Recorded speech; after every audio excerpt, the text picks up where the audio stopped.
They never had to say it directly. It came in glances that lingered a second too long, in the subtle tightening of jaws, in the heavy silence that followed your excitement. The message wasn't in words, it was in discomfort, in how they pulled back when you leaned in how they laughed nervously when you expressed too much joy, too much pain, too much truth. Somewhere along the way, you absorbed the lesson. You were too much for the room you were in, and so you learned to take up less space, not physically, but emotionally. You trimmed your edges, polished your tone, rewrote your instincts. You started asking yourself, how can I say this so they won't feel awkward? You swallowed whole oceans of feeling just to keep the peace, mistaking silence for maturity, mistaking pleasing others for connection. They told you, perhaps through praise, perhaps through subtle withdrawal, that your best self was the version that didn't make waves, and you, eager to be loved, internalized it. You thought, if I can just be a little less, maybe then I'll be accepted. But what you didn't see is that their love was never for who you were. It was for the version of you that made their world easier to live in. They weren't trying to understand you. They were trying to make you easier to digest. At some point, you stopped noticing how much of yourself you had lost. You got so used to filtering your thoughts, diluting your feelings, calculating every word, that it became second nature.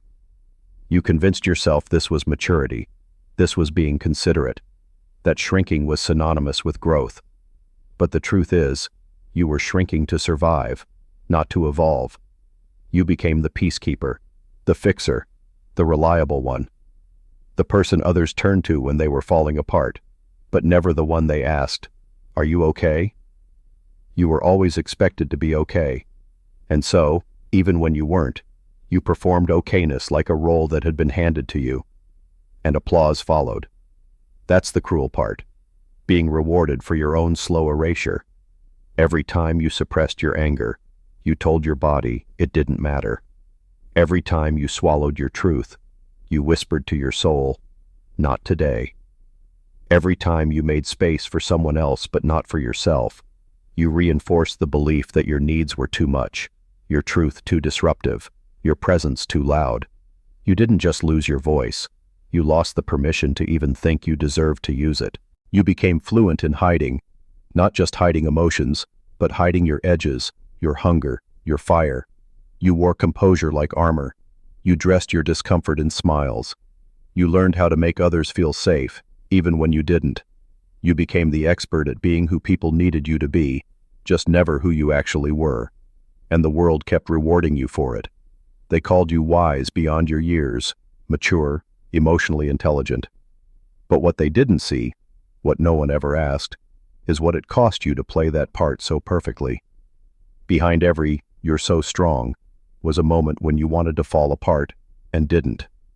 Behind every "you're always calm" was a storm no one was willing to face with you. Because being the grounded one isn't always a choice. It's often a role you get assigned when no one else wants to hold the chaos. So you hold it, all of it, their fears, their insecurities, their unresolved mess. You become the container for everyone else's unspoken, and in the process, you begin to forget what your own voice even sounds like. What began as survival slowly becomes identity, and identity, once fused with silence, becomes a prison. Somewhere along the way, you stopped expecting to be fully seen. You began to believe that true connection required compromise, not the healthy kind, but the one where you erase parts of yourself in exchange for belonging. You became skilled at predicting what people could handle, and you edited your truth accordingly. You shared half-sentences. You hinted at emotions. You let people think they knew you, when in reality, they only knew the safest, smallest version you offered. And still, they called you open, easy to talk to, so understanding. You smiled at the irony. They never knew how much of you stayed hidden behind that understanding. They never noticed how much effort it took to be palatable, to smile when dismissed, to nod when unseen, to stay when unvalued. Because deep down, you feared that if you ever showed your full self, unfiltered, unsoftened, they would leave. That your depth would drown them, that your anger would scare them, that your truth would shame them. So you stayed silent, you stayed small, you stayed safe. But safe isn't the same as whole, and you were never meant to live your life half-spoken. The worst part isn't that they didn't understand you. It's that they made you feel like your need to be understood was the problem, like your longing for depth was an inconvenience, like your emotions were an overreaction. So you began to mistrust your own experience. You started second-guessing your instincts, doubting your perception, apologizing for things that weren't yours to carry. Every time you felt something deeply, you asked yourself, "Am I overreacting?" Every time you wanted to speak, you hesitated, wondering, "Will this make them uncomfortable?" And in that split-second pause, over and over again, parts of you vanished. Not all at once. Slowly, quietly, completely. You became emotionally self-sufficient, not because it's noble, but because it was necessary. You learned to process your grief alone. You cried in silence. You laughed with caution. You never let your full self show up anywhere, because nowhere felt safe enough to hold it. And yet, in moments when you almost forgot to shrink, when a flicker of your real self broke through, it felt like oxygen, like the memory of freedom in a life of performance. You didn't need applause in those moments. You just needed to remember. There is nothing wrong with how deeply you feel. There is nothing wrong with how fully you are. What they called too much was never excess. It was presence. It was aliveness. It was the refusal to become numb in a world that rewards emotional disconnection. But they didn't know how to sit with that. They didn't know how to hold space for someone who felt things before words could even form. So instead of learning, they labeled. Instead of expanding to meet you, they shrank away and called it your fault. It's easier, after all, to dismiss someone as dramatic than to confront your own inability to feel. It's safer to say someone is too intense than to admit you've spent years building walls around your heart. So they pointed fingers at your fire instead of asking why they were so afraid of warmth. And over time, you began to internalize their fear. You started dimming your emotional intelligence so they wouldn't feel exposed. You learned to downplay your passion, your vision, your intuition, because anything that couldn't be explained or controlled made them uncomfortable. But you were never meant to be controlled. You were meant to awaken. You were meant to rattle cages. You were meant to be the reminder that life is not about fitting in. It's about showing up fully, unapologetically, and letting the world stretch around the truth of who you are. There's a particular kind of loneliness that comes from being unseen, not because you're invisible, but because you've been performing visibility for so long that no one knows who you actually are. People love the version of you that doesn't take up too much space, doesn't ask for too much, doesn't feel too much. And the more they love that version, the more isolated you feel inside it. You sit in rooms full of people and wonder, if I stopped performing right now, who would stay? You wonder what it would be like to be loved without translating yourself, without softening every sharp edge, without filtering your joy, your rage, your longing. What would it feel like to be met instead of managed? The truth is, the longer you perform, the harder it is to tell where the mask ends and you begin. You start questioning whether you ever existed beneath all that adaptation, whether the original version of you, the loud, bright, messy, beautiful soul, still remembers how to speak. But that version is still there, not gone, just buried under years of being too much for people who were too afraid to meet you where you lived. That self is waiting, not for permission, but for your return. The turning point doesn't come with fireworks. It comes in quiet defiance. In the moment you hear yourself apologize for existing, again, and something inside you finally says, enough. It's not loud. It's not dramatic. But it's real. It's the soft beginning of coming home to yourself. You start noticing the ways you shrink, the words you swallow, the tension you hold in your body to make others feel comfortable, and you begin to ask a dangerous, beautiful question. What would happen if I stopped? What would happen if you didn't edit your voice? If you didn't dim your joy? If you didn't stay when your soul screamed to leave? It doesn't mean becoming careless or cruel. It means reclaiming the right to be whole, to be complex, to take up space without guilt. And the people who can't handle that? They were never your people to begin with. Because real love doesn't ask you to be less. It doesn't flinch when you show your shadow. It doesn't punish your sensitivity. It stays. It expands. It learns how to hold what others called too much with reverence. That's not fantasy. That's alignment. And it starts with you choosing to stop abandoning yourself. You begin to realize that being too much was never the problem. The real issue was trying to be small enough to fit into spaces that were never built for you. Trying to earn love by shaving off your edges. Trying to belong in rooms where your fullness was seen as a threat, not a gift. And when that awareness hits, something irreversible happens. You start grieving, not just the people who couldn't hold you, but the years you spent twisting yourself into versions that they could. You grieve the time lost, the energy burned, the parts of you that were put on pause to preserve someone else's comfort. But in that grief, there's also clarity. You see how strong you had to be to survive without abandoning others, even when they abandoned your truth. And now, you choose differently. You choose not to twist, not to shrink, not to negotiate your worth with people who can only love you in fragments. Because fragments are for the fearful. You were born to be seen in full, not filtered through someone else's fear, but blazing in your own truth. And if that truth feels like too much to someone, let it. You're not here to convince small minds of your bigness. You're here to live it. They never knew what it took for you to become this version of yourself. The silence you endured, the nights you cried without anyone noticing, the ways you held everyone else's pain without space to name your own. They saw the smile, the kindness, the calm, but they never asked what it cost you to maintain that image. You carried the weight of other people's expectations like a second skin. You adapted so skillfully that even you started believing the performance. But somewhere, beneath the mask, your soul never forgot. It remembered the first time you laughed without fear, the first time you said no and meant it, the first time you dared to imagine a life where you weren't constantly editing yourself to fit someone else's comfort zone. That memory is not a dream. It's a reminder. A quiet rebellion inside you saying, come back. Come back to the version of you that didn't apologize for her magic. Come back to the girl who felt everything deeply and still spoke her truth.